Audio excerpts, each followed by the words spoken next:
President आजचे Felix Machado साहेब, father John फर्गुस, Thomas Lopes आणि सत्कार मूर्ती, आपण त्यांना म्हणूया फादर पॅट्रिक, आणि उपस्थित सर्व सिनियर आज सगळं बरीचशी मंडळी उपस्थित दिसत आहेत की बरीचशी सिनियर टाईपची आहेत. खरं म्हणजे फादरांनी मला याच्याकरता बोलवले की पुस्तकाच्या संदर्भात माझ्या संदर्भात म्हणजे काही सांगा. पण मला असं वाटतंय आपण नुसतंच भाषण किंवा सांगण्याऐवजी मला असं वाटतं की मी तुमच्याशी थोडासा संवाद साधावा, मनोगत मी व्यक्त करण्याचा प्रयत्न करणार आहे. तत्पूर्वी मला एक वाक्य आठवतंय, कुठल्या तरी कवीने लिहिलं. तो कवी म्हणतोय, बाळा कशी होऊ तुझी उतराई, बाळा कशी होऊ तुझी उतराई, तुझ्यामुळे झाले मी आई. तर हे फादरांचं खरं कर्तृत्व आहे की त्यांनी जवळजवळ 5-6 वर्ष मेहनत घेतली म्हणजे थिसिस लिहायला फक्त. आणि हा जो प्रोग्राम वगैरे त्यांनी केलेला जो आहे ACP आणि क्वेश्चन वगैरे त्यांनी केलं आहे, हे त्यांचं जवळजवळ 18-20 वर्षापासून काम चालू आहे असं मला माहिती आहे. म्हणजे त्यांचं आमचं बोलणं झालेलं आहे. हे साधं काम नाही, 2-3 वर्षात आपलं जमवाजमव करणं. आणि हा प्रोग्राम जो फादरांनी केला आहे हा काय आहे, थिअरॉटिकल नाहीच नाही नुसता, आणि प्रॅक्टिकल आहे. पण तो प्रॅक्टिकल म्हणजे कुठे, जीवनाच्या प्रयोगशाळेत केलेला प्रोग्राम आहे. नुसतं आपलं H2O म्हणजे H आणि 2 O टाका आणि मग तुम्हाला पाणी मिळतं, केमिस्ट्री म्हणा, फिजिक्स म्हणा, टेक्निकल सायन्समधले. तर हा जीवनामधला हा प्रोग्राम त्यांनी मांडलेला आहे, जीवनाच्या प्रयोगशाळेतला. म्हणजे आपण काय वेळेला म्हणतोच की life is a school, life is a college, life is mystery असं आपण म्हणतो. तर हे सर्व क्रेडिट फादरांना मला द्यावंसं वाटतं. पण तत्पूर्वी मला आणखी एक मुद्दा सांगायचा आहे तुमच्यासमोर. हे मी का म्हणतो आहे, काही दिवसापूर्वी आपले क्रिकेटचे निवड प्रमुख राहुल द्रविड, त्यांना विचारलं तुमचं काय मत आहे, तुम्ही रिटायर होत आहे आता. तर ते म्हणाले की I try to be a foil for Rohit Sharma so that he can develop or devise his own winning strategies. तसंच मी फादरांच्या बाबतीत केलं. आता तुम्ही पाहाल की आमच्या दोघांच्या वयामध्ये सुद्धा फारसा फरक नाही. ते एवढे मॅच्युअर होते अगोदरच. आता PhD म्हणजे पटकन 20-25 वर्षाचे 30 वर्षापर्यंत आपण करत असतो PhDचा प्रयत्न. पण त्यांनी एवढ्या सिनियर याच्यामध्ये PhDला रजिस्ट्रेशन केलं आणि 5 वर्ष आम्ही यशवंतराव चव्हाण युनिव्हर्सिटीमध्ये जवळ 5-6 वेळा आम्हाला जावं लागलं तिथे. आणि त्यांना ते कन्व्हिन्स करावं लागलं की आमचं हे थिसिस काय आहे. त्यांचं कसं होतं, तुम्ही हायपोथेसिस करा, नंतर रिव्ह्यू द्या आणि नंतर मग तुमची कल्पना आहे ती मांडा आणि कन्क्लुजन करा. हे असं त्यांना शिस्तबद्ध स्टेप बाय स्टेप पाहिजे होतं. आणि आमच्याकडे त्या टाईपचं नव्हतं सर की हायपोथेसिस कसं करायचं वगैरे. आम्ही एका विशिष्ट पद्धतीने चाललो होतो. आणि हा त्यांच्या एक वेगळं विजन होतं त्यांचं, आता पाटील साहेबांनी सांगितलं. आणि ड्रीम एक त्यांचं होतं. आता या पुस्तकात त्यांनी जे प्रमुख मुद्दे मांडले, ते प्रमुख मुद्दे 1998 सालच्या हायर एज्युकेशन कमिशन डिपार्टमेंट असं होतं.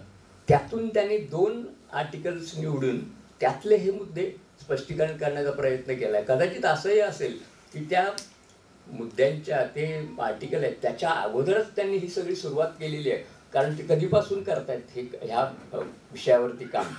तर हे सगळं क्रेडिट मला फादरांना द्यावं असं वाटतं की यांनी अतिशय श्रम करून परिश्रम करून हा थिसिस आपल्यासमोर मांडण्याचा प्रयत्न केला आहे. पण तत्पूर्वी मला एक सांगावंसं वाटतंय माझं मनोगत म्हणून पुन्हा एकदा, की ह्या पुस्तकात आपल्याला काय मिळणार आहे आणि आपण काय याच्यापासून शिकणार आहोत. आता तुम्ही सगळे मॅच्युअर आणि सिनियर माणसं आहात, पण तरीसुद्धा आपण असा विचार करा, आपल्याला म्हणजे आपल्या देशातलाच विचार करूया, जवळपासच आपल्याला काय दिसतं, शाळेत जाणारी मुलं आपल्याकडे, ही शाळेत जाणारी मुलं हसत हसत शाळेत जातात का बघा तुम्ही. KG, junior KG, senior KG हसत हसत शाळेत जाताना दिसतात का? नाही दिसत. रडतात. त्या आईचा हात असा ओढतात, आई ओढत असते परत तिथे. मी तर अशी आई बघितली आहे की मुलं आपलं सिनियर KG, ज्युनियर KGला चाललंय, येत नाही, गुडघ्यावरती त्याच्या काहीतरी मारत होती, शाळेत चल, अशी परिस्थिती आपल्याकडे आहे. पण मी असं ऐकलंय जपानमध्ये उलट आहे. आपल्याकडे शाळेत जाताना मुलं रडतात आणि शाळा सुटली की हसतात. जपानमध्ये म्हणे 8, 8:30, 9च्या दरम्यान त्यांची शाळा भरते आणि संध्याकाळी 7 वाजेपर्यंत त्यांची शाळा असते. आणि 7 जेव्हा वाजतात, बेल वाजते, घंटा वाजते शाळा सुटल्याची, त्यावेळेस जपानमधली मुलं अरे बापरे आता आपल्याला घरी जायचं आहे, म्हणजे असा प्रकार आपल्याला दिसतो. म्हणजे असं का तिथे आणि आपल्याकडे असं का? याचं कारण म्हणजे काय की आपल्या शाळा मुलांना अट्रॅक्ट करू शकत नाहीत. बरं, आपण मुलांना एक ह्युमन म्हणून काय बनवू शकतो का? त्याची तुम्हाला अशी अनेक उदाहरणं सांगता येईल. त्याची थोडक्यात उदाहरणं सांगतो पहा. बघा, आपण काय करतो, आपल्या हातात कागद असला तो चुरगळतो आणि टाकून देतो रस्त्यावरती. आपण कधी विचार करतो का डस्टबिनमध्ये हा कागद टाकावा? नाही विचार करत. आपण सिनियर माणसंसुद्धा, शुद्ध माणसंसुद्धा, सुशिक्षित माणसंसुद्धा, मग आपण मुलांच्यावरती काय संस्कार करणार आहोत? बरं, दुसरा आणखी एक विशिष्ट मुद्दा म्हणजे असा की आपल्या लोकांपैकी बरेचसे लोक पान खातात आणि कुठेही थुंकतात. काही वर्षापूर्वी लोकसत्तेमध्ये एक लेख आला होता भारताच्या बाबतीतला. आपल्याला पूर्वी म्हणायचे सोन्याचा धूर येणारा देश, पण आता ते म्हणे काय बोलतात माहिती आहे, थुंकणाऱ्या लोकांचा देश. अशी परिस्थिती आहे. आपण आपलं घर स्वच्छ ठेवतो पण बाहेर कचरा टाकतो. एक ॲडव्हर्टाइजमेंट मी पाहिली होती, त्याच्यामध्ये एक महिला तिचं घर स्वच्छ ठेवते आणि तिच्या हातात फक्त एक केस सापडतो. ती केस काय करते, गॅलरीच्या बाहेरच टाकून देते. अशी परिस्थिती आपल्याकडे आहे. आता हे सगळं पाहिल्यानंतर अशी अनेक उदाहरणं आहेत.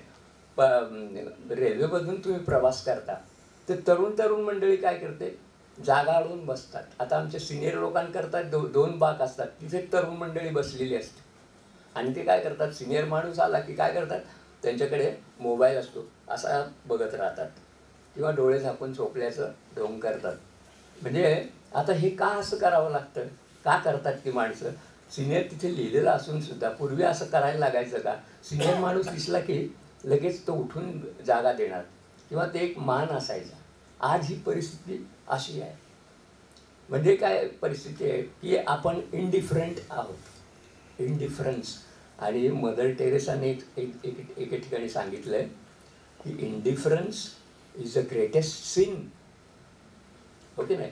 आपण आपल्यासारखा दुसरा मानव आहे, त्याच्याशी आपण कसं वागलं पाहिजे, त्याचा आपण रिस्पेक्ट करतो का, त्याला आपण आपलासा करतो का? आपण हे असे स्वयंकेंद्री झालेले आहोत.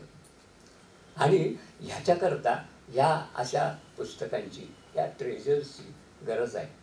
आणि फादरांनी अगोदरही एक पुस्तक त्याच्यावरती लिहिलेलं आहे, संपन्न जीवन आणि ट्रेजर्स ऑफ लाईफ म्हणून असं. तर हे कितीतरी वर्षापासून हे सांगत आलेले आहेत आणि त्याच्यामध्ये आत्तासुद्धा त्यांनी ते सांगितलं आहे.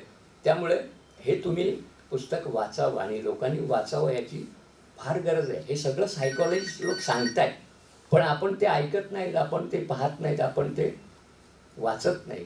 आता वाचनाची संस्कृतीसुद्धा जवळजवळ आपली कमी होत चालली. म्हणून तर फादरांनी ते ऑडिओ केलं आहे, व्हिडिओ केलं आहे, पुस्तकं वाचतील की नाही. तर ह्या पुस्तकाची अतिशय गरज आहे खरं म्हणजे समाजाला, आपल्या भारतीय समाजाला विशेषतः. आणि बाहेरची जर मंडळी बघितली तर त्यांचं जीवन एकदम वेगळं आहे. आपल्याकडे आपण हेल्थ कॉन्शियससुद्धा नाही आहोत, अशी परिस्थिती आहे.